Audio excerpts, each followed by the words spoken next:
Halo, assalamualaikum. Jumpa lagi bersama saya di V Cooking Channel. Di video ini lagi-lagi aku mau praktekkan cara membuat roti sesuai dengan pengalamanku ya teman-teman. Jadi aku mau share aja.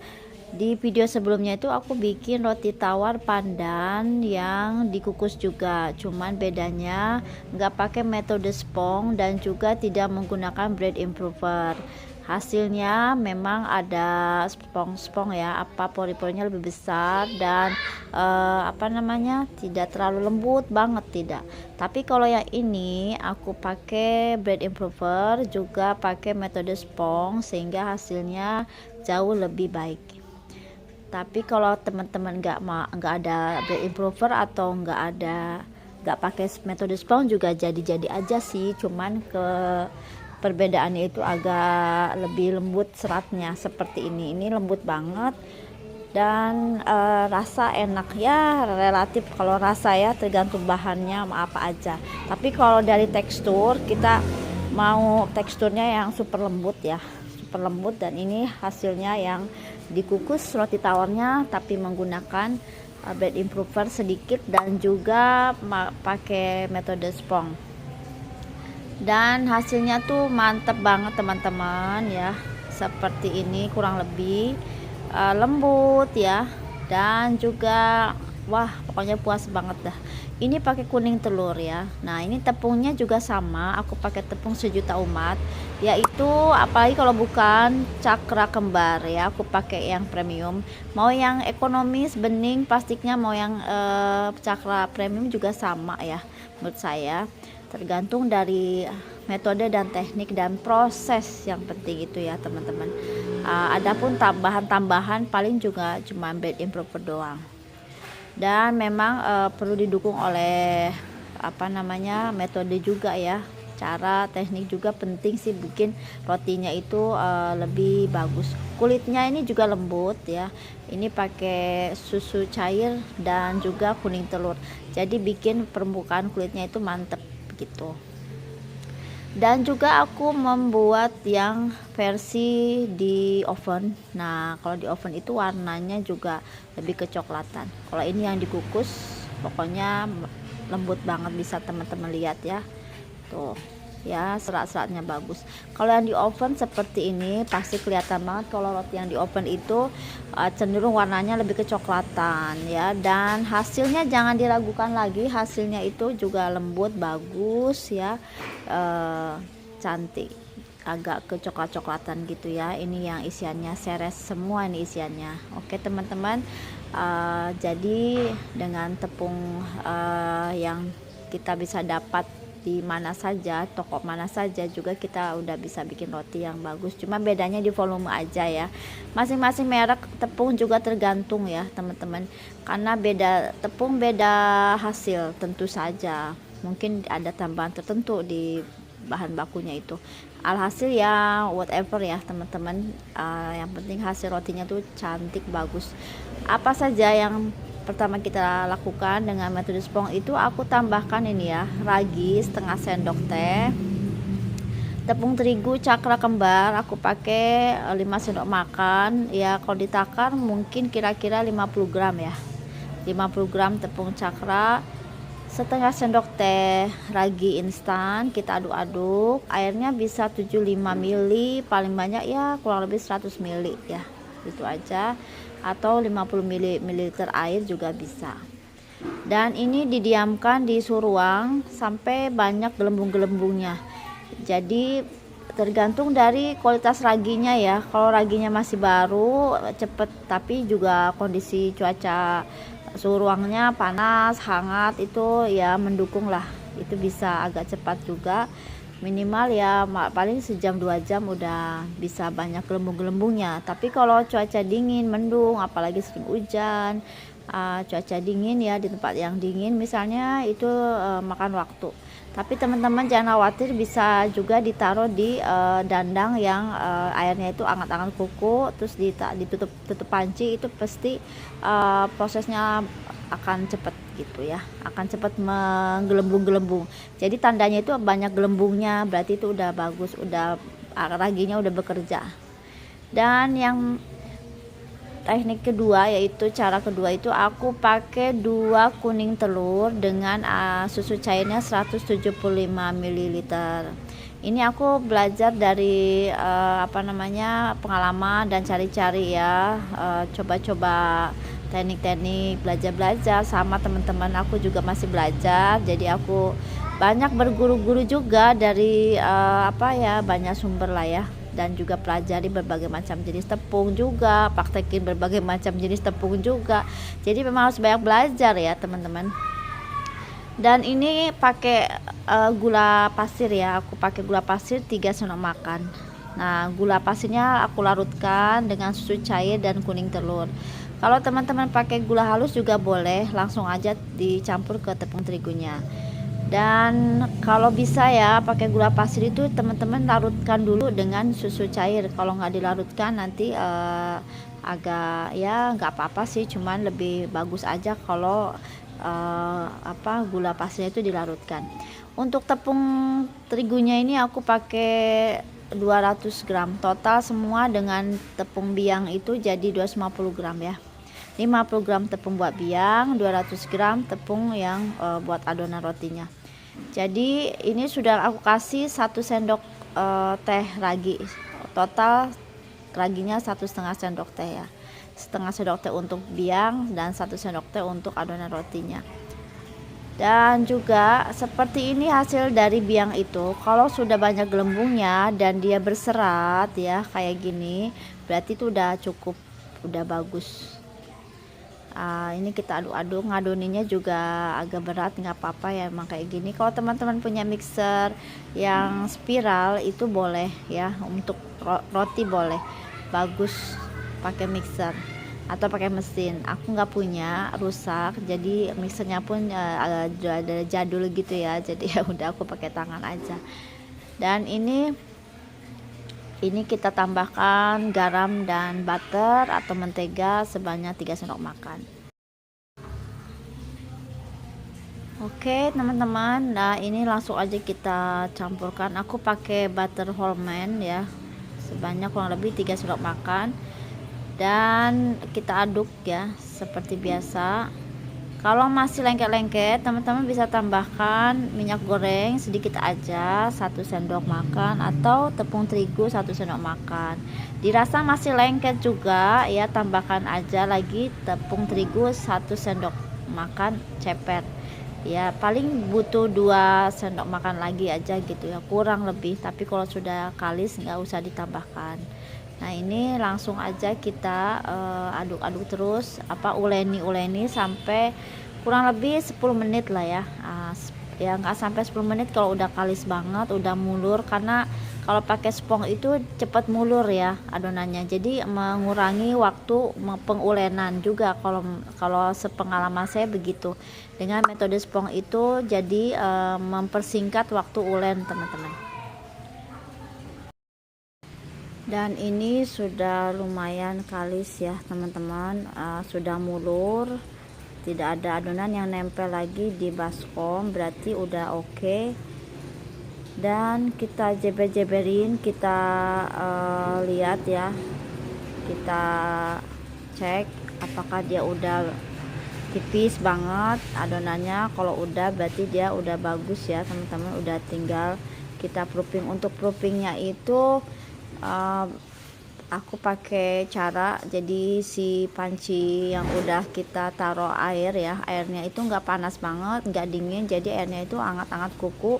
Terus kita taruh aja adonannya di panci yang udah kita taruh air hangat, nanti lama-lama dia akan proofing. Karena kalau kondisi cuaca mendung-mendung gini perlu untuk proofing yang cepat seperti ini ya. Tuh kalau sudah kita kasih tutup panci ya, airnya hangat, dia cepet banget untuk mengembangnya sampai ada serat-serat kayak gini ya. Kalau udah serat-serat begini berarti dia udah bagus, nanti hasil rotinya tuh cakep ya teman-teman.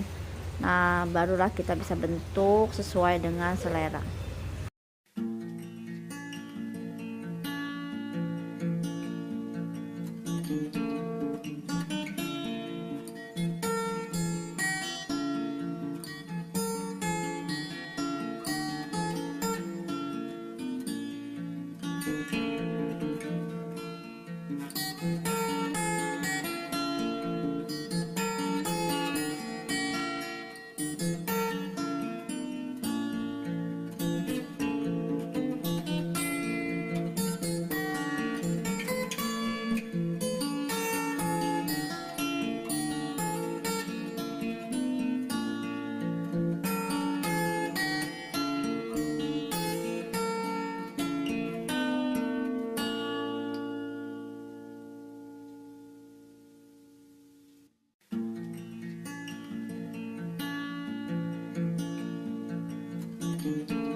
Untuk toppingnya ya, saya kasih kuning telur dan susu cair. Ini yang bikin permukaannya itu lembut ya teman-teman, shiny.